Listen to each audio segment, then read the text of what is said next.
بسم اللہ الرحمن الرحیم۔ عبداللہ بن ابی اوفی رضی اللہ عنہ نے عمر بن عبید اللہ کو لکھا تھا کہ رسول اللہ صلی اللہ علیہ وسلم نے فرمایا ہے، یقین جانو جنت تلواروں کے سائے کے نیچے ہے۔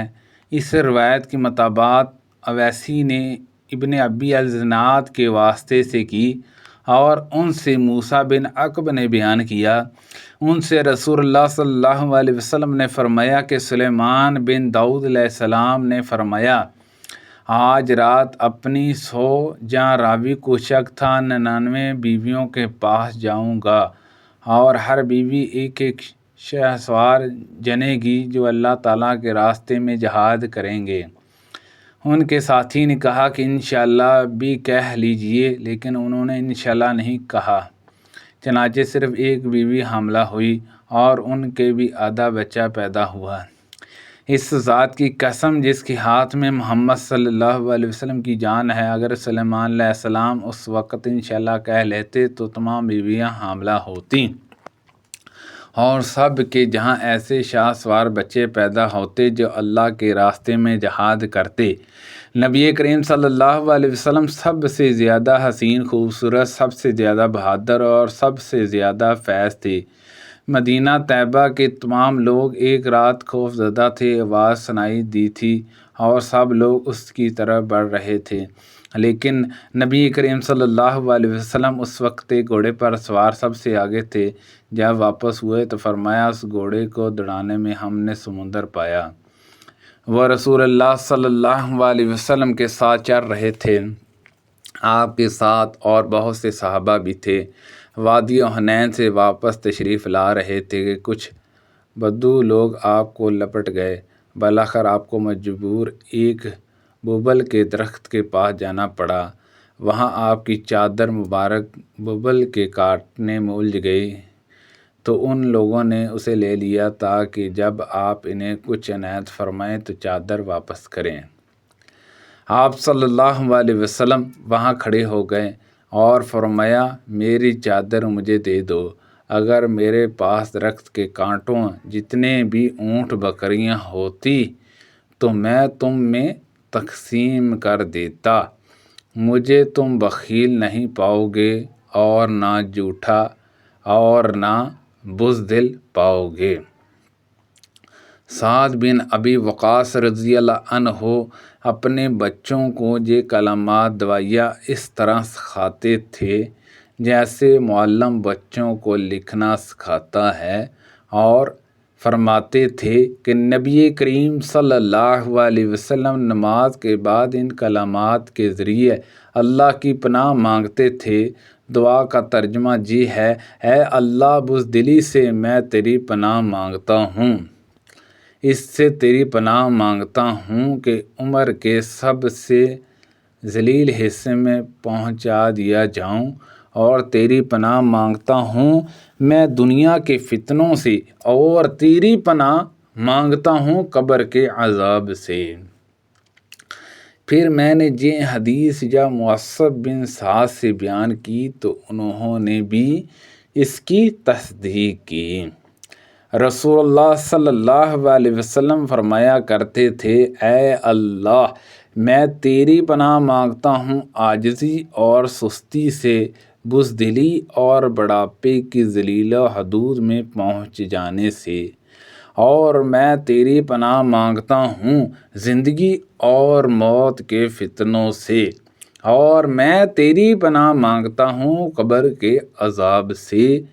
میں طلحہ بن عبید اللہ، سعد بن ابی وقاص، مقداد بن اسودہ اور عبد الرحمن بن عوف رضی اللہ عنہما کی صحبت میں بیٹھا ہوں، لیکن میں نے کسی کو رسول اللہ صلی اللہ علیہ وسلم کی حدیث بیان کرتے نہیں سنا۔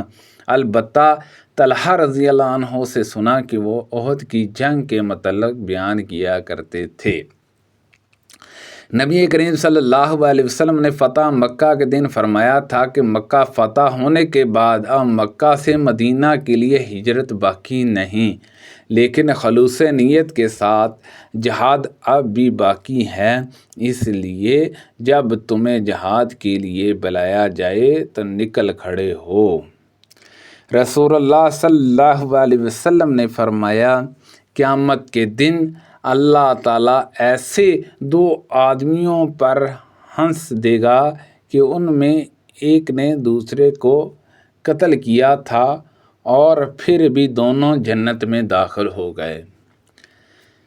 پہلا وہ جس نے اللہ کے راستے میں جہاد کیا، وہ شہید ہو گیا۔ اس کے بعد اللہ تعالیٰ نے قاتل کو توبہ کی توفیق دی اور وہ بھی اللہ کی راہ میں شہید ہوا۔ اس طرح دونوں قاتل و مقتول بالآخر جنت میں داخل ہوں گے۔ سبحان اللہ عز و جل۔ میں جب رسول اللہ صلی اللہ علیہ وسلم کی خدمت میں حاضر ہوا تو آپ خیبر میں ٹھہرے ہوئے تھے اور خیبر فتح ہو چکا تھا۔ میں نے عرض کیا، یا رسول اللہ صلی اللہ علیہ وسلم، میرا بھی مال غنیمت میں حصہ لگائیے۔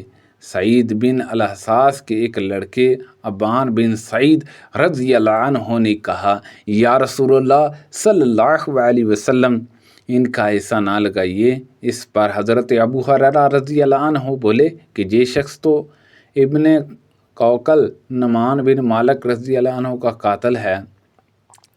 ابان بن سعید رضی اللہ عنہ نے کہا، کتنی عجیب بات ہے کہ یہ جانور یعنی ابو ہریرہ ابھی تو پہاڑ کی چوٹی سے بکریاں چراتے چراتے جہاں آ گیا ہے اور ایک مسلمان کے قتل کا مجھ پر الزام لگاتا ہے۔